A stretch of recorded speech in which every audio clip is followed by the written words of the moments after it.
Good morning বন্ধুরা, welcome back to my channel Riya ভদ্র সরকার। সবাই কেমন আছো? আশা করি সবাই ভালো আছো, আর আমরাও ভালো আছি। তো সকাল সকাল রেডি হয়ে গেছি, এখন বাজে 11:15 মতো। তো মেয়েকে নিয়ে যাবো এখন স্কুলে। মেয়েকে স্কুলে নামিয়ে দিয়ে তারপর যাব বাবার ওখানে। তো তোমরা তো দেখছোই 2-3 দিন থেকে বা আমাদের দোকানের ভিডিও তোমাদের সাথে শেয়ার করছি। তো আজকেও তাই, আজকেও হচ্ছে ফাইনালি আর কি কমপ্লিট করব গোছানোটা। আজকে বার হচ্ছে শুক্রবার, তো আজকে কমপ্লিট করতে হবে, কারণ মঙ্গলবারে বিশ্বকর্মা পুজো। তো আজকে সব রেডি করতে লাগবে। তো চলো সাথে থাকো আর পুরো ভিডিওটা দেখতে থাকো, আশা করি তোমাদের ভালো লাগবে। মেয়েকে স্কুলে দিয়ে চলে আসলাম বাজারে। তো এখান থেকে নেব মাংস নিয়ে যাব মার ওখানে। আর একটু সবজি বলতে এই পেঁয়াজ, আদা, রসুন এগুলো নিতে হবে আর কি। তো তার জন্য চলে আসলাম আর একটা দোকানে। তো এখান থেকে ওগুলো নিয়ে তারপর যাব মার ওখানে। বাড়িতে এসে আবার কাজে লেগে পড়েছি। এর আগের দিন তো তোমাদেরকে দেখালাম যে সব কিছু কৌটায় ভরে রাখছি, সব কিছু গুছিয়ে টুচিয়ে রেখেছি আর কি। এখনও ট্যাগ লাগানো বাকি, শুধু মালাগুলো তো ট্যাগ লাগানো হয়েছে। তো এখন এগুলো নিয়ে যাচ্ছি দোকানে। আর আমার কাকাতো ভাই, ও হচ্ছে ক্যামেরা ধরে দিচ্ছে আমাকে। দোকানে সবগুলো আগে নিয়ে নিই, তারপর হচ্ছে গোছাবো আর কি। আর বাবা তো ওদিকে ওই দোকানটায় বসেছে, চকলেট বিস্কুটের দোকানে। বাবাও বেরোতে পারছে না, মা মাঝে মাঝে যায় বসে, আবার বাবা যায় মাল আনতে, এরকম অবস্থা আর কি। আর দশকর্মা ভাণ্ডারেরটা পুরোটাই আমাকে গোছাতে হচ্ছে। আর এদিকে দেখো চলে এসেছি দোকানে সব কিছু জিনিস নিয়ে। তো কালকে তো র্যাকগুলো লাগানো হয়েছিল, তোমাদেরকে দেখালামই। তো সেগুলোর মধ্যে আর কি সব বয়ম টয়ম সাজিয়ে রাখছি। এখনও অনেক কাজ বাকি, ট্যাগ লাগানো বাকি, আর আলাদা করে বিশ্বকর্মা পুজোর প্যাকেট করা বাকি। তো দেখি কত দূর কী করতে পারি তারপর আর কি। তো আমি চলে এসেছি তখন বাজে হচ্ছে 11:30 মতো। এসেই তারপর লেগে পড়েছি কাজে, দেখা যাক কতটুকু কি কমপ্লিট করতে পারি। আর প্রচুর গরম, এত গরম পড়েছে বলার মতো না, মানে গরমে দোকানে থাকাই যাচ্ছে না, এরকম অবস্থা। এদিকে দেখো কৌটাকাউটি গোছানো হয়ে গেছে মোটামুটি। এখন হচ্ছে ঠাকুরের যে ফটোগুলো আছে বিশ্বকর্মা ঠাকুরের, সেগুলোই গুছিয়ে নিচ্ছি। আর এখন যেহেতু সামনে বিশ্বকর্মা পুজো, 2 দিন বাদেই, তো হচ্ছে বিশ্বকর্মা ঠাকুরটাই তোলা হয়েছে। আর নতুন করে সব মাল তোলা হয়েছে, যেহেতু আগে এই ব্যবসাটা ছিল না, নতুন করে ব্যবসা, তো অনেক জিনিসই বাদ পড়ে গেছে, আনতে হবে। তো আস্তে আস্তে আনা হবে। তো এখন মোটামুটি পুজোর সামগ্রী তোলা হয়েছে, আর বিশ্বকর্মা পূজার সব কিছু, আর এমনি মোটামুটি পুজোর সামগ্রী।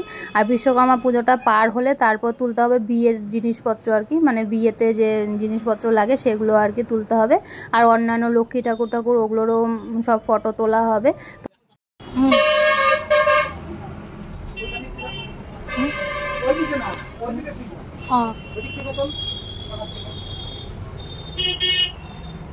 এখানে কয়টা আরেকটা পেরেক লাগে।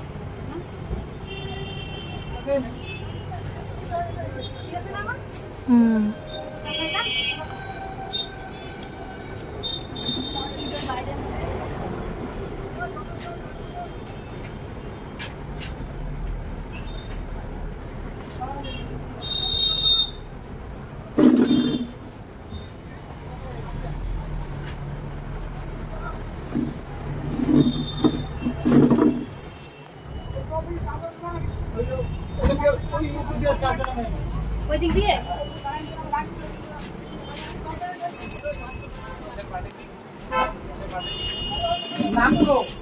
এখন পয়সা করতেছে। তুমি সন্ধ্যের মধ্যে আসছো না, আমি জলের অর্ডার করছি, তখন আসে জল নাই আনবে বুঝলাম না। ফোন করে বলে দেবো। এখন মালাগুলো সব সাজিয়ে নিচ্ছি আর কি। সব মালা সাজানো হবে না, 2 ব্যাগ আছে আর কি, 2 প্যাকেটে অনেকগুলোই মালা। তো কিছুটা টুকটাক ঝুলিয়েছি বাইরে, আর বেশিটা বাইরে ঝুলালে হচ্ছে যা ধুলো হয়, প্রচুর ধুলো হয়ে যাবে। আর এদিকে দেখো ঘেমে টেমে একদম একাকার, মুখ চোখ লাল হয়ে গেছে, এত গরম লাগছে। তো ভাবলাম যে একটু বসে থাকি, একটু মানে বসে বসে রেস্ট নিচ্ছি। আর মোটামুটি গোছানো কমপ্লিট হয়ে গেছে। ট্যাগগুলো আর এখন লাগাও না, সন্ধেবেলায় করব। তো এখন যাব হচ্ছে বাড়িতে গিয়ে একটু রেস্ট নেব। আর এইদিকে দেখো যে সামনে মালাগুলোও ঝুলছে, সব কিছু ঝোলানো কমপ্লিট হয়ে গেছে। আর এই কাকাতো ভাই, ও দাঁড়িয়ে আছে, ও আমার সাথে সাথে ছিল, আমাকে হেল্প করেছে আর কি। আমার ক্যামেরা ধরে দিয়েছে, আমাকে জিনিসপত্র আনতে হেল্প করেছে। তারপর চলে আসলাম একদম সন্ধেবেলায় পিসি এসেছিল, পারমিতা, পিসি সবাই এসেছিল। তো মা আমরা সবাই মিলে বসে বসে মিশাল খাচ্ছিলাম। পারমিতাই নিয়ে এসেছিল মিশাল, প্রথমে পিসি এনেছিল, আমাদের পোষায়নি, তারপর পারমিতা গিয়ে আবার নিয়ে আসলো আর কি বেশি করে। তো এখন আমরা বসে বসে মিশালি খাচ্ছি। তো বন্ধুরা, আজকের ভিডিও এই পর্যন্তই। সবাই ভালো থেকো, সুস্থ থেকো। দেখা হচ্ছে কালকে নতুন একটি ভিডিওর সাথে।